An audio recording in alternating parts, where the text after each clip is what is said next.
لیکن chairman NAB کو کی ذات کو نقصان ہوگا. یہ بڑے الفاظ ہیں، میں ذمہ داری سے کہہ رہا ہوں. یہ طارق بشیر چیمانی، یہ ایک تھریٹ کا جو انداز ہے جو میں نے نوٹ کیا کہ ان کا یہ کہنا تھا کہ چیئرمین نیب نے اگر اس طرح کے نئے پنڈورا باکس کھولے تو چیئرمین نیب کے ادارے کو تو نقصان ہو نہ ہو، لیکن چیئرمین نیب کی ذات کو نقصان ہوگا. اور یہ بھی کہا ساتھ میں کہ ہمیں بھی نقصان ہوگا لیکن حاصل کچھ نہیں ہوگا اس سے. تو یہ جنگ جو ہے نیب اور کافلی کی یہ بڑھتی جا رہی ہے. وزیر اعظم نے 24 گھنٹے کا ٹائم لیا ہے کہ 24 گھنٹے کے بعد جو ہے کافلی کی قیادت کو بتائیں گے. طارق بشیر چیمہ نے یہ ملاقات وزیر اعظم سے جو کی ہے یہ چودھری شجاعت حسین اور چودھری پرویز الہی کے ہدایات پر کی ہے کہ آپ وفاقی وزیر ہیں اور بطور وفاقی وزیر اتحادی جماعت کے وزیر اعظم سے ملاقات کریں، ان کو تحفظات سے آگاہ کریں. میں نے طارق بشیر چیمہ سے 2 سوال اور بھی کیے کہ ایک تو حکومت سے علیحدگی کے حوالے سے آپ نے کوئی وزیر اعظم کو تھریٹ تو نہیں دیا یا دھمکی تو نہیں دی، کوئی بات ایسی تو نہیں کی، جس پر انہوں نے کہا کہ ابھی تو فی الحال تو حکومت سے علیحدہ ہونے والی بات نہیں ہے، لیکن ہم چاہتے ہیں کہ اس کی پتہ ہونا چاہیے، کہ پتہ لگنا چاہیے کہ چیئرمین نیب کے پیچھے کیوں ہے، چیئرمین نیب نے عجلت میں یہ کام کیوں شروع کرنا چاہ رہے ہیں، انکوائریز کیوں دوبارہ کھولنا چاہ رہے ہیں. ایک سوال اور تھا کہ 20 یا 30 یا 40 سال کے پرانی انکوائریز ہیں وہ آخرکار نیب جو ہے وہ دبا کے کیوں رکھ کر بیٹھا ہوتا ہے، ان کو ایک طرف کیوں نہیں کرتا، لٹکائے رکھتے ہیں تمام معاملات کو. تمام جماعتوں کے خلاف کوئی نہ کوئی فائل نیب اپنے پاس رکھتا ہے پینڈنگ میں. تو یہ پینڈنگ میں کیوں رکھا جاتا ہے 40 20 سال تک؟ کہیں ایسا تو نہیں کہ سیاسی جماعتوں کو ایک جو تاثر ہے کہ سیاسی جماعتوں کو بلیک میل کرنے کے لیے نیب ایسا کرتا ہے؟ جس پر طارق بشیر چیمہ نے تھوڑا ذرا سا جواب گول کر دیا، کلیئر بات نہیں کی. انہوں نے کہا کہ یہ بالکل یعنی بلیک میل کی بات نہیں کی، لیکن انہوں نے کہا کہ چودھری پرویز الہی نے جو اپنی ریٹ پٹیشن دائر کی ہے لاہور ہائی کورٹ میں، اس میں بھی انہوں نے کہا ہے کہ نیب جو ہے وہ پولیٹیکل انجینئرنگ کرنے کا ادارہ ہے. یہ اتنے تک انہوں نے یہ الفاظ کہے ہیں کہ یعنی وہ ایگری کر رہے ہیں چودھری پرویز الہی کے اس ریٹ پٹیشن کے میں جو موقف انہوں نے دیا ہے کہ نیب سیاسی انجینئرنگ کرنے کا ادارہ ہے. تو نیب کے احتساب کے حوالے سے کاف لیگ جو ہے کئی دنوں سے ناراض نظر آ رہی ہے، اور کاف لیگ کے لوگوں سے اور لوگوں سے بات ہوئی ہے. چودھری پرویز الہی کے جو قریبی ذرائع ہیں ان سے بھی میں نے بات کی اور ان سے یہ بھی معلوم کیا کہ آخرکار ہو کیا رہا تھا.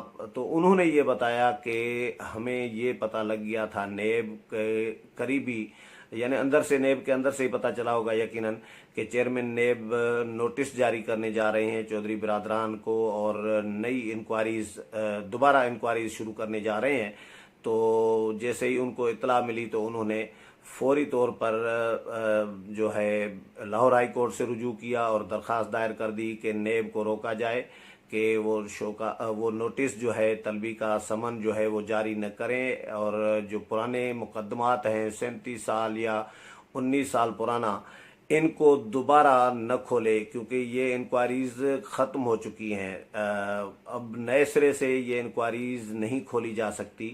تو اب یہ لاہور ہائی کورٹ میں معاملہ چلا گیا ہے تو ظاہر ہے اس پر بینچ بھی قائم کیا گیا تھا. میں نے پچھلے پروگرام میں بینچ کا بتایا تھا. 2 بینچ اس پر ٹوٹ چکے ہیں. ایک بینچ ٹوٹ گیا، ایک جج جو ہیں ان کے انکار کی وجہ سے پھر دوسرا بینچ بنایا گیا، تو اس میں جو 2 ججز شامل کیے گئے تو ان میں سے بھی ایک جج نے انکار کر دیا، معذرت کر دی. ان پر اعتراضات بھی آئے. اعتراضات اسی لیے آئے کیونکہ وہ دونوں جو ججز تھے یعنی ایک بینچ میں ایک جج، دوسرے بینچ میں دوسرا جج، یہ کسی نہ کسی طرح چودھری برادران کے ساتھ قریب رہے ہیں اور کوئی نہ کوئی کسی نہ کسی حوالے سے ان کی ایفیلیشن رہی ہے کاف لیگ کے ساتھ. کوئی وکیل رہا ہے مختلف مقدمات میں چودھری برادران کا، تو کوئی پولیٹیکلی کسی کی ایفیلیشن رہی ہے یا ان کے بھائیوں کی عزیز رشتہ داروں کی، اس طرح کے الزامات بھی ان پر جب لگے، اعتراضات آئے، تو انہوں نے 2 ججز نے خود ہی دونوں بینچز سے معذرت کر دی کہ ہم سماعت نہیں کریں گے اس مقدمے کی۔ اب تیسرے بینچ کے حوالے ہو گیا ہے معاملہ۔ تو یہ معاملہ چل رہا ہے، اپوزیشن کو اعتراضات پہلے ہی، آپ کو پتا ہے سب کو کہ اپوزیشن تو ناخوش ہوتی ہی ہے نیب کے اقدامات سے، نیب کا، لیکن کاف لیگ کو مجھے زیادہ ناراضگی لگ رہی ہے، یا کھندک جو میں نے کاف لیگ میں محسوس کی ہے، غصہ، وہ ہے چیئرمین نیب پر۔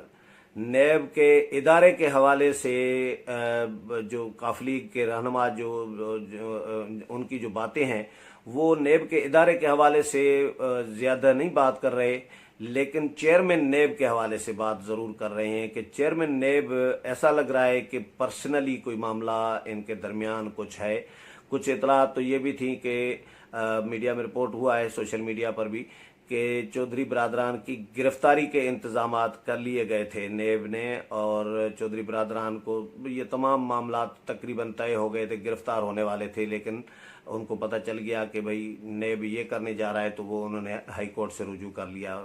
چلیں، گرفتاری کا سوشل میڈیا پر بہت ساری چیزیں ایسے غیر مصدقہ بھی چل رہی ہوتی ہیں، لیکن یہ میں نے خود کہیں پڑھی بھی ہے، سنی بھی ہے کہ چودھری برادران کی گرفتاری کے حوالے سے بھرپور یا مکمل تیاری کر لی تھی نیب نے۔ یہ غیر مصدقہ ہے میری نظر میں، لیکن رپورٹ ہوا ہے۔ تو کیونکہ پرویز الہی اسپیکر ہیں، سٹنگ اسپیکر ہیں، اگر سندھ اسمبلی کے اسپیکر آغا سراج درانی کو نیب اگر گرفتار کر سکتا ہے، تو پنجاب اسمبلی کے اسپیکر بھی ہو سکتے ہیں۔ تو یہ مطلب امپاسبل کوئی چیز نہیں ہوتی، کسی کو بھی نیب گرفتار کر سکتا ہے۔ علیم خان جو ہیں سینئر وزیر تھے، وہ بھی گرفتار ہوئے تھے۔ تو یہ بہرحال معاملات چل رہے ہیں نیب کے، اور دن بدن معاملات جو ہیں، یا لڑائی جو ہے کاف لیگ اور نیب کے درمیان، وہ بڑھتی جا رہی ہے۔ وزیر اعظم سے ملاقات کر کے تحفظات بھی پیش کر دیے ہیں، وزیر اعظم نے پھر 24 گھنٹے کا ٹائم مانگا ہے۔ بہرحال آسرا دینا ہے، دلاسا دینا ہے، یا واقعی وزیر اعظم جو ہیں کاف لیگ کی قیادت کو بتائیں گے۔ 24 گھنٹے کے بعد جو بھی اپڈیٹ ہوگا وہ بھی آپ کے ساتھ شیئر کروں گا۔ امید ہے پروگرام پسند آیا ہوگا، اگلے پروگرام میں پھر ملاقات ہوگی، تب تک اجازت چاہتا ہوں، اللہ حافظ۔